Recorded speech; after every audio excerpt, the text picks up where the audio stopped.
when you look at getting started, there's really two things that matter quite a bit, right? One is, can you find deals? And two is, can you find capital? And for me, like my background was all in sales and hunting, and I had a good network of people around me. So I'm like, let me go partner with people I've worked with and play more of a role on the investor relations capital side of the house, where I've kind of dove deeper in that area versus on the operational side.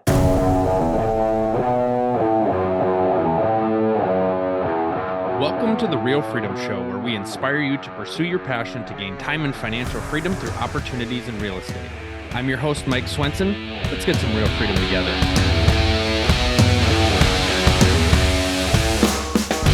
Hello, everybody. Welcome to Real Freedom, Real Estate Leveraged Freedom, where we talk about different ways that people build time and financial freedom through opportunities in real estate.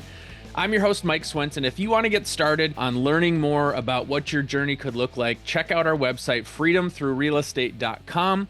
We've got articles, all of our podcast episodes up there to be able to get started, because nobody's journey is the same. Everyone's different, and we decide to interview quite a wide range of people to be able to share different stories. We want to find something that resonates with you, where you're going, what you're excited about. There's so many different things that you can do inside of real estate, so we're excited to be able to show different people's paths for you. Today, we've got Sam Silverman here. He is the founder of Silverman Capital and host of the Freedom Framework Show. A lot of experience, capital raising, syndications, buying businesses as well, kind of putting it all together. Have an awesome community of people doing the same. And so you're changing a lot of lives. And so, Sam, we're excited to hear you share your story. So welcome to the show, Sam. Yeah, Mike, thanks for having me on. Why don't we get started? Maybe talk about a little bit about your background, getting into real estate, kind of what was it for you, and we'll go from there. Yeah, so I got in, like I think a lot of people do, where I was in sales. I started earning more money. My lifestyle didn't creep up. And, all I really knew was, hey, passive income, buy some rentals, right? Started buying single family rentals. I built a portfolio of, call it 10 houses. And I quickly realized that I absolutely hated it. And what I found was that being the role that I was in, right, I was in a sales role where if you perform really well, you can make 3 or 4x what you should make. If you didn't perform well, you'd make half of what you should make and be close to getting fired every single month. And for me, the trade-off of the time, effort, headspace that went into managing that portfolio of single-family rentals was not worth the opportunity cost, right? People usually look at opportunity cost in dollars. This was a direct correlation to my performance, my job, and to my mental well-being. So sold the whole portfolio off. Like at the time, Zillow was still buying homes, and started investing into deals as an LP. I got into about 20 or so deals as an LP. From people I met on podcasts, YouTube, right, different places of kind of, going through content, interviewed folks, found some good people to invest with, got into about 20 or so deals, and then realized that there's opportunity in the more active side, and started syndicating my own deals, partnering people in kind of a fund-to-fund capacity, and just getting much more involved and pretty quickly. So where were your single family homes? They were in a submarket of Jacksonville, Florida, like St. Augustine-ish area in the close downtown, but still forest land area. That's where they were. Okay. And is that where you lived at the time? No. It was probably like 3 or 4 hours from me. So I had found the first property I bought on roofstock.com, which was like a single family transaction place. It's supposed to be totally turnkey. It was nowhere near turnkey. Horrible experience overall buying through them. And found the seller on the closing documents, called him from a connection I found on LinkedIn. And I'm like, hey, if you have more of these properties, I'll go buy them. We can save the real estate commission and stuff too. Long story short, the owner was a builder and under a level of financial distress. So I ended up buying 2 properties at a time from him every 45 days in cash, and would do delayed financing because I was just covering his build cost because he was underwater credit-wise. So essentially I ended up with like 10 houses there, probably $50,000 in cash all in, because I was able to pull my cash at every transaction through delayed financing. And great experience, and also gave me a lot of clarity too on what I don't want to go do going forward as well. Yeah, that's one of the things that, I share with people is part of getting into real estate is to figure out what you like and what you don't like. And I think a lot of times people don't leap in because they're scared of screwing up or doing something wrong. And they think that wherever they get into real estate is going to be where they land. And so it curves and it changes. And so obviously you realize the single family life wasn't for you. Get out and sell it. Now, did you sell all of them to Zillow? Every one of them. Okay, every one of awesome. them, which was awesome, right? Because these are probably $250,000 give or take homes. And most people buying a home that price when it's an FHA loan, which means that they're putting 3.5% down, where there's no money for contingencies. Your appraisal comes short, oh well, right? So it's those people typically, right? If you're putting that much money down, you likely don't have the cash to go make up an appraisal gap.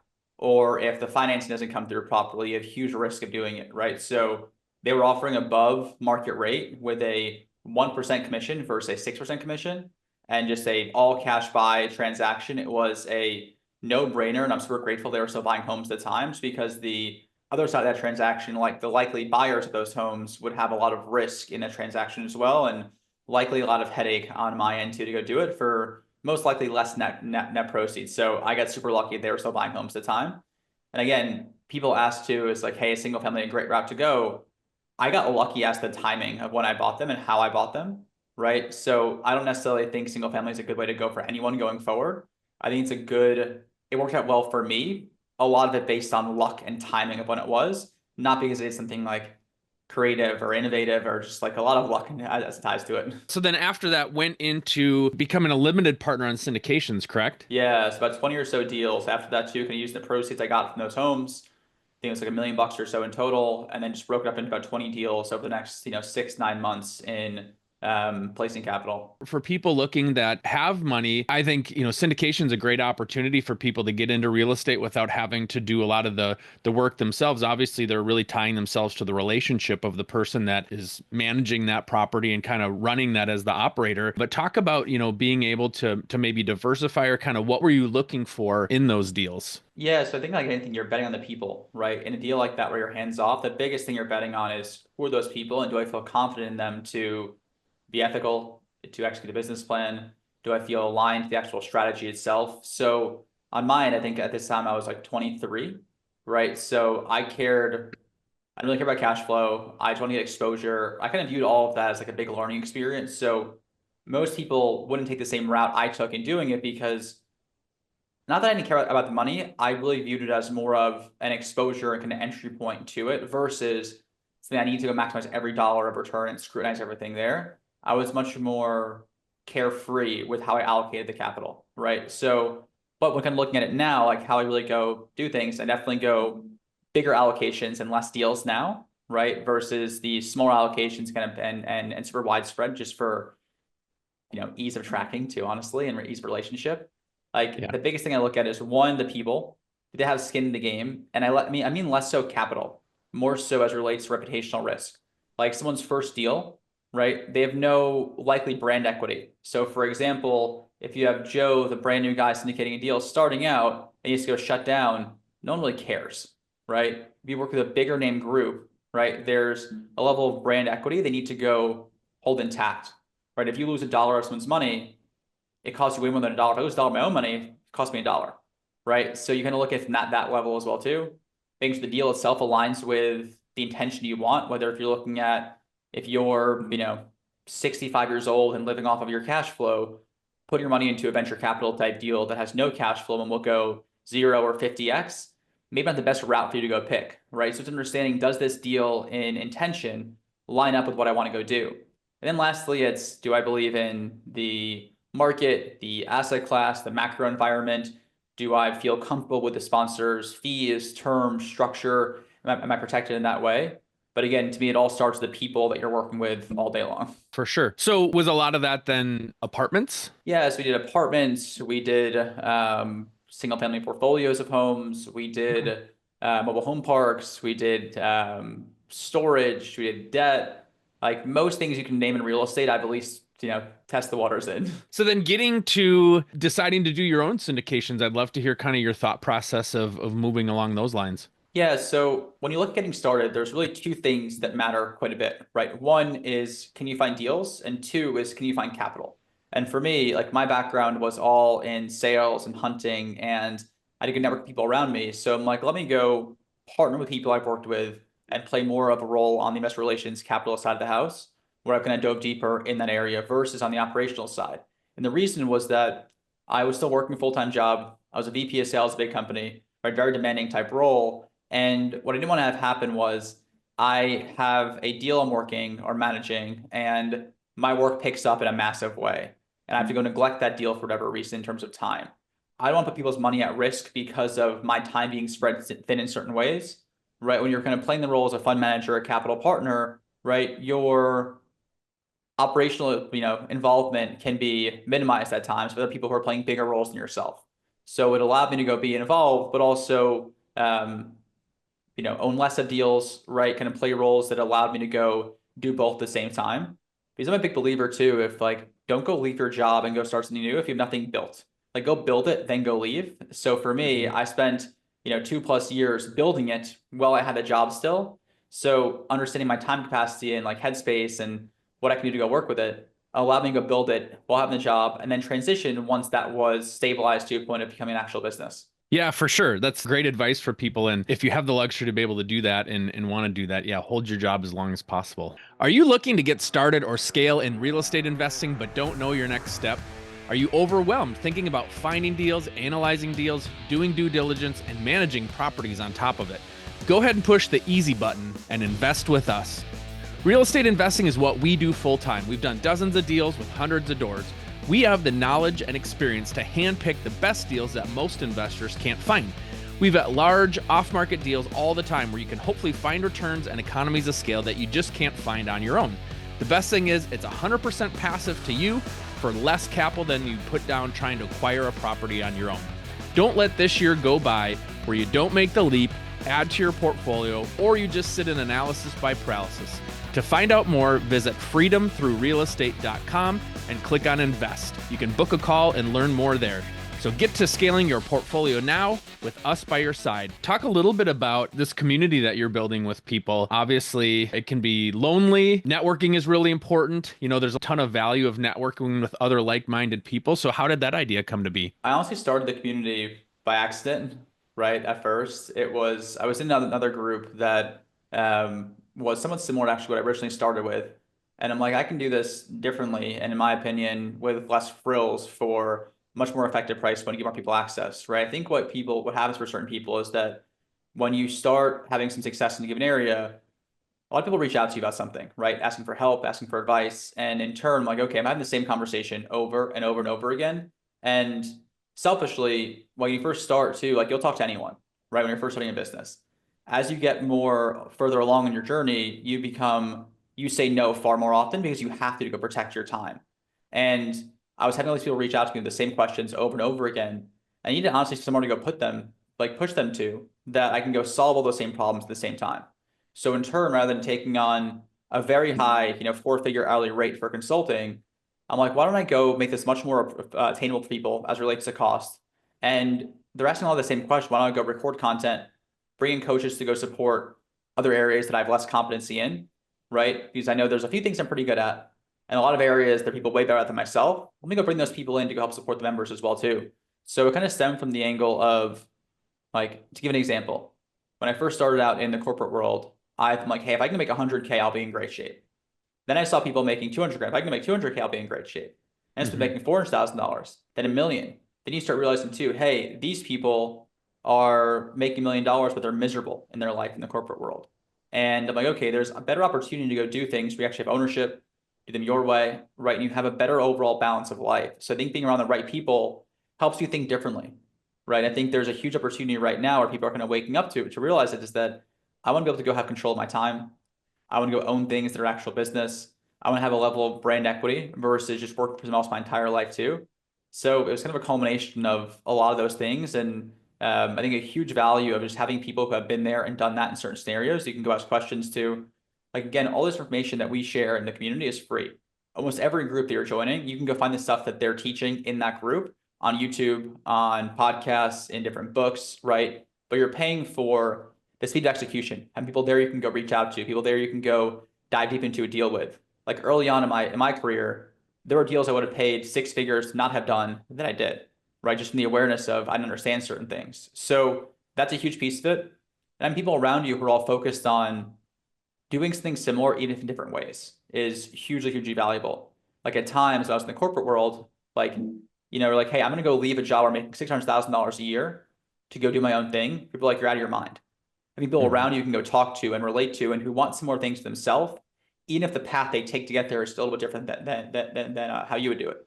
So I think just a combination of all those areas is kind of why we put a lot of effort into building this. Yeah, it makes a lot of sense. Like you said, and I hear this from a lot of people of like, yeah, I can learn anything that I want on YouTube. The hard thing is the connection of the right piece of information at the right time, or being able to bounce an idea off of somebody that's been there and done that and save you, like you said, the speed of execution, being able to save you time, maybe going down the wrong paths. Or buying the wrong deal, right? Like right now, in real estate, there's a little bit less variance where if you buy a bad deal, it won't kill you in terms of like bankrupt you. If you buy a bad business, it can bankrupt you 100%, right? Because most people, if you're buying a business that say is doing, you know, $1 million a year of EBITDA, right? And you're buying it for $3 million, putting 300K down, you're taking an SBA loan out for $2.7 million. That could bankrupt a lot of people, right? If that deal goes south, it's personally guaranteed. So I think part of what having a group of people around you, whether it be coaches, mentors, people you can go relate to in a similar spot to yourself, of passing on certain deals is actually the best thing you can go do, right? Like we had a student recently who we got in a call with that was under contract in a deal too, and it was a bloodbath. And like them passing that deal will hopefully save them millions of dollars in the future. So it's not always what you buy, it's more just what you don't buy and how you choose to allocate your time and resources going forward as well. Now, you'd also mentioned about buying businesses in addition to real estate. So, talk about for folks considering that, or even too, yeah, as a way to escape a W-2 job, maybe by buying a business instead of buying real estate to replace that income. Would love to hear kind of your thoughts of moving in that direction. Yeah, so I think when you look at buying real estate, you likely need a few transactions to replace your income. So take for example multifamily. Most multifamily, if you do it right, you're buying kind of smaller stuff, not the 100 unit plus stuff, right?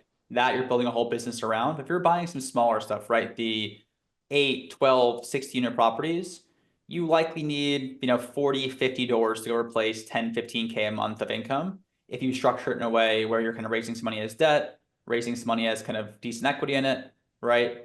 You probably need 40, 50 doors to go replace that called 10K a month income. When you look at doing that through real estate or start through buying a business, you only need one transaction.